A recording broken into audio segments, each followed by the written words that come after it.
Hello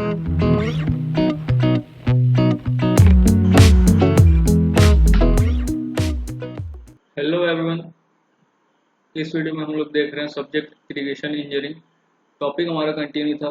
ET के बारे में पढ़ रहे थे, मेजरमेंट ऑफ इवापोर ट्रांसपिरेशन। तो उसमें फर्स्ट मेथड हम लोगों ने देख चुका है, लाइसीमीटर एक्सपेरिमेंट के बारे में। अब यहाँ पे देख रहे हैं field experimental plots, measurement of water supply to field and changes in soil moisture. Content of field plot are sometimes more dependable for computing seasonal water requirement of crops than measurement with lysimeter do not simulate field condition. The seasonal water requirement are computed by adding measured quantities of irrigation water, the effective rainfall received during the season, and the contribution of moisture from the soil. Field water balance may be expressed by the following relationship. तो सबसे पहले तो फिर experiment plots में जो है water balance studies के basis पे ही ईटी मेजर किया जाता है। वाटर की रिक्वायरमेंट कितनी है फील्ड में ये देखा जाता है डायरेक्टली फील्ड एक्सपेरिमेंटल प्लॉट्स के बेसिस पे। उसके हिसाब से जो ईटी हमको डिसाइड होती है, मतलब जितना क्रॉप का वाटर रिक्वायरमेंट होगा उसी को ही कंसिडर किया जाता है एस ईटी। तो वाटर रिक्वायरमेंट के लिए फॉर्मूला है डब्ल्यू आर, वाटर रिक्वायरमेंट जो है is equal to I R plus E R plus summation M into summation M B I minus M E I divide by 100 into A I into D I. तो W R है seasonal water requirement M M में, I R है total irrigation water applied M M में है वो भी, then E R है seasonal effective rainfall ये भी एम एम में है, एम बी आई है moisture percentage at beginning off season in ith layer of the soil. ith layer मतलब कोई सा भी लेयर जो सॉइल का है, नंबर ऑफ लेयर्स कंसिडर किए जा सकते हैं फील्ड में। देन एम ई आई है moisture percentage at the end of the season in the ith layer of the soil. AI है apparent specific gravity of the ith layer of the soil, and DI है depth of the ith layer of the soil within the root zone mm में, and number of soil layer in the root zone D.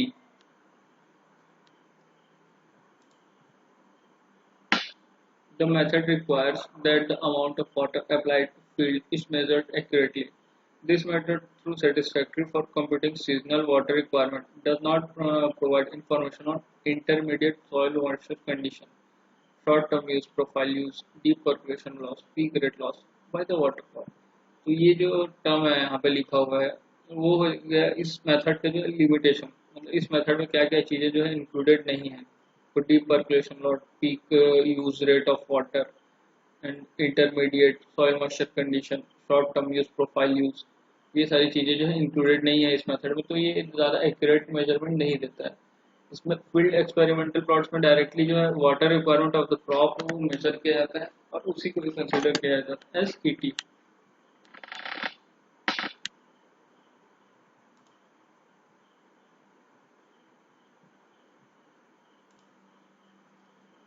Then next, soil moisture depletion studies.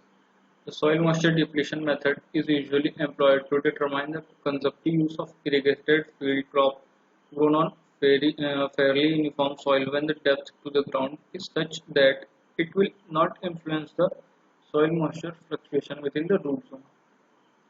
Soil moisture depletion studies में क्या करते हैं, इसमें जो है consumptive use of irrigated field crop grown on fairly uniform soil जो है वो मेजर किया जाता है। मतलब एक फेयरली ग्रोन फील्ड में जो क्रॉप ग्रो की जाती है उसकी जो कंजप्टिव यूज वो मॉइस्चर डिप्लीशन स्टडीज के बेसिस पे डिसाइड की जाती है।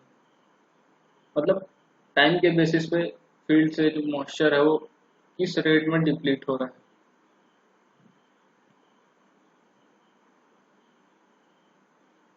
और इस फील्ड में डेप्थ ऑफ ग्राउंड वाटर जो है वो इतना होना चाहिए कि वो सॉइल मॉइस्चर को इन्फ्लुएंस ना करे, मतलब एक सफिशिएंट डेप्थ पे होना चाहिए सॉइल वाटर, जिससे कि हम इरिगेशन वाटर को एज कंसिडर करें ताकि इसमें फील्ड में जिससे मॉइस्चर मिल सके। ठीक है, मतलब जो उस फील्ड में मॉइस्चर आएगा तो सिर्फ इरिगेशन वाटर के बेसिस पे ही आना है। These studies involve measurement of soil moisture from various depths at a number of times throughout the growth period. Greater the number of measurement, more the information obtained from the such studies. Consumptive C U या फिर E T जो दोनों को similar term है उनको consider किया जाता है as equal is calculated from change in soil water content in successive sample from following relationship. इसमें क्या करते हैं, बहुत सारे लोकेशन पॉइंट्स के जो होता है उसमें मेजरमेंट किया जाता है डिप्लीशन को, और जितने ज़्यादा डेटा होंगे उतने ही ज़्यादा हमारा जो आंसर वो जो कैलकुलेशन है वो एक्यूरेट होगा। तो कंसेप्टिव इसको change in soil water content जो है मतलब डिफरेंट सैंपल सक्सेसफुल सैंपल्स के बेसिस पे change in soil water content measure करते हैं इस फॉर्मूले से। U is equal to summation m m1i minus m2i divide by 100 into ai di। तो ये भी सिमिलर है जैसा कि अभी ऊपर देखा फील्ड एक्सपेरिमेंटल प्लॉट्स के लिए, बस इसमें जो लॉसेस हैं वो कंसिडर नहीं किए हैं। यहाँ पे U है water used from the root zone of successive sampling period or within one irrigation cycle mm and a number of soil layer sample within the root zone depth D। M1I है soil moisture percentage at the time of first sampling in the ith layer। M2I है soil moisture percentage at the time of the second sampling in the ith layer। AI है apparent specific gravity and di at depth of ith layer of the soil in mm। तो ये हो गया soil moisture depletion studies के लिए formula. Next है water balance method. The water balance method also called the inflow outflow method. इसके बारे में आप लोगों ने शायद हाइड्रोलॉजी में भी पढ़ा होगा, सिमिलर है यहाँ पे भी। द वाटर बैलेंस मेथड जो है वो एक ही होता है, सेम मेथड को यहाँ पे भी अडॉप्ट करना है। Precipitation is equal to evaporation plus surface run off plus subsurface drainage plus change in water content.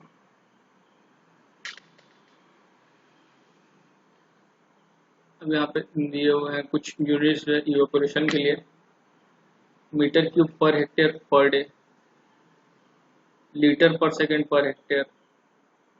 तो ये दोनों जो फर्स्ट टू जो यूनिट्स हैं वो ज़्यादा यूज होते हैं।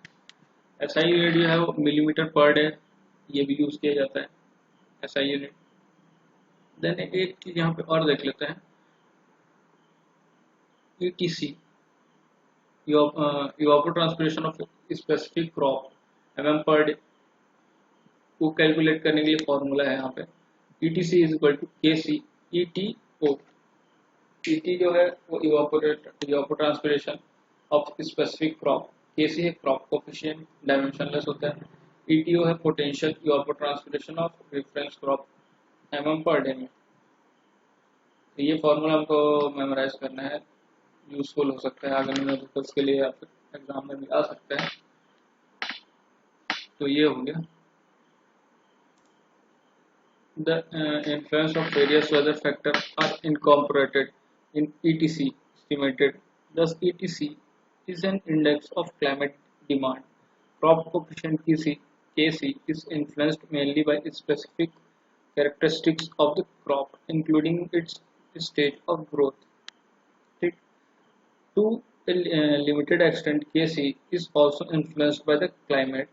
The value of KC crop coefficient for a crop is determined experimentally and reflects the physiological of the crop। Sorry, physiology of the crop मतलब physiology मतलब उसके जो physical condition है वो, the degree of crop cover, the location from where the data are obtained and the method used to compute ETC। KC represents the integrated value of four major factors. First, crop height, which influence aerodynamic resistance. Second, albedo, reflectance of crop soil surface, canopy resistance, and fourth है evaporation from the soil। तो ये हो गया, ये सारी चीजें जो है केसी एक इंटीग्रेटेड वैल्यू प्रेजेंट करता है चार टर्म्स की, क्रॉप हाइट के लिए, एल्बिडो के लिए, कैनोपी रेजिस्टेंस है, इवापोरेशन के लिए। देन नेक्स्ट देखते हैं estimation estimating evaporation based on climatological approach। तो हमने पिछले क्लासेस में देखा था कि जो मेजर मेथड्स हैं उनको ब्रॉडली क्लासिफाई किया जाता है 4 टाइप्स के लिए। तो उनमें से एक ये है क्लाइमेटोलॉजिकल अप्रोच के बेसिस पे जो मेथड्स हैं ईटी के लिए वो यहाँ पे देख रहे हैं। तो फर्स्ट मेथड है ब्रेनी क्लेडल मेथड, सेकंड है Thornthwaite method and third है Hargreaves method. The method based on climatic parameters have been calibrated for 10-day and monthly calculation and not for daily or hourly calculation. तो 10 days और monthly calculation के लिए बस है, ना कि ये डेली के लिए ना ही आवरली के लिए। ये जो मेथड्स हैं क्लाइमेटोलॉजिकल अप्रोच के 3 मेथड्स हैं वो मंथली और 10 डेज के लिए वो यूज किए जाते हैं। फर्स्ट मेथड यहाँ पे देखते हैं ब्लेनी cradle method. Granny Cradle 1950 observed that the amount of water consumptively used by the crop during their growing season was closely correlated with mean monthly temperature and daylight hours and the length of growing season. The correlation coefficient are applied to determine the ET for other area where only climatic data are available.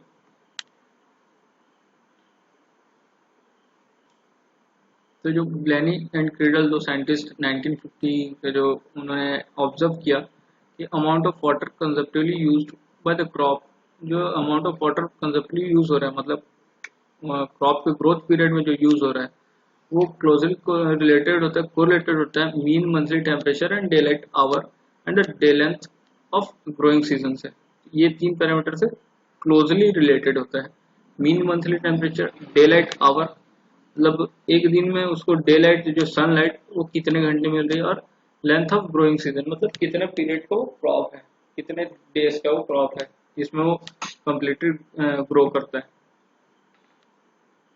The correlation coefficient are applied to determine the ET for other area where only climate data are available. तो correlation coefficient एक statistic parameter होता है जो कि apply किया जाता है ET को डिटरमाइन करने के लिए based on climatic data of that particular area. तो क्लाइमेटिक डेटा में उसमें क्या क्या आते हैं, काफ़ी सारी चीज़ें हैं, temperature, wind speed, day light hour, sunlight hour, length and mean temperature, maximum temperature, minimum temperature etcetera etcetera. Planck-Riedel formula is one of the best known procedure for estimating potential evapotranspiration (PET) and is widely used. The popularity of the procedure is due to its simplicity and its use of readily available data. It requires the use of only 2 factors, namely temperature, which is readily available from weather station, and information on the daylight hour, which is factor based on purely on the latitude of the place. तो ये जो चीज़ें हैं वो required होती है ब्लेनी-क्रीडल method के लिए, टेम्परेचर और day light hour Blaney Criddle method से ईटी कैलकुलेट करने के लिए। Using Blaney Criddle approach PET can be expressed as PET is equal to 0.46 P into T plus 17.8। Solve करने में इसको मिलता है PET is equal to P into 0.46 T plus 8, जहाँ पे पीईटी है potential evapotranspiration mm of water per day, mean value over the month, and P है monthly percent of total day time hours of the year, जो कि है equal to monthly day time hour into 100 divide by total annual day time hours के। T है mean monthly temperature degree centigrade में, average of daily maximum and minimum values.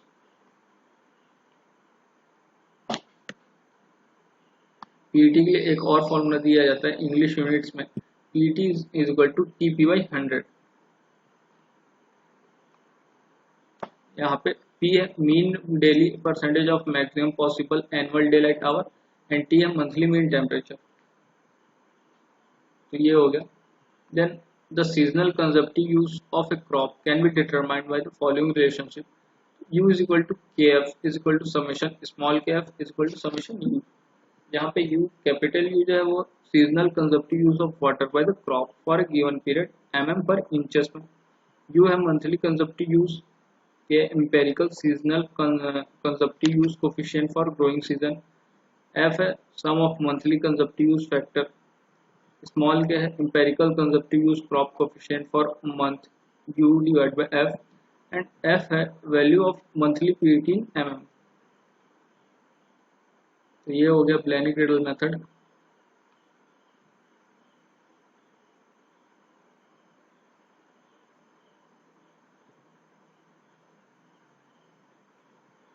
Next class में देखते हैं फिर फ्रंट पेड फॉर्मूला से। इस video में बस इतने, मिलते हैं नेक्स्ट वीडियो में। So thank you.